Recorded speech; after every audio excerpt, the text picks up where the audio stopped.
Ebyokwerinda n'abakulembeze okuva mu Kajjansi Town Council nga bakulembeddwamu RDC w'Entebbe Jacqueline Kukunda kibawedde bwe bagudde ku emu ku nnyumba y'ekikomera esangibwa mu bitundu by'e Kasaali Arkwright bwe bajja nga muno mubadde mukuumibwa abawala n'abakyala abasukka mu 100. Babajje mu bitundu eby'enjawulo bamaze obatuusa kampani we batuukira ate ne babakyusa bukyusa ne baleeta mu kifo ekibadde tebamanyi. Naye nga abaana mwalimu abaana baali bantegeeza ekyama tikyama twetaaga obuyambi bwammwe tudde waffe mirembe.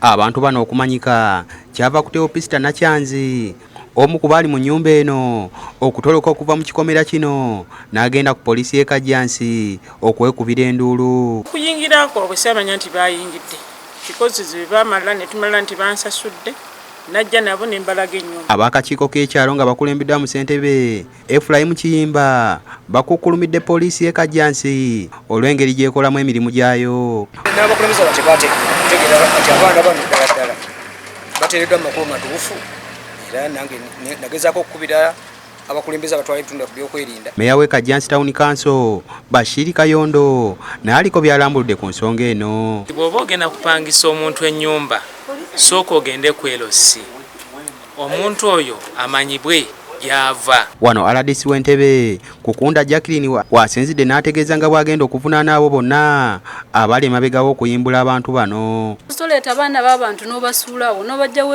amasimu n'obajjawo passport n'obajjawo essente babeeranga prisoners in their own country. Poliisi erabe nti efuna oyo omuntu asasule sente z'abaana. Yudaya Namyalo yakusakidde guyo eno ku Bukedde TV.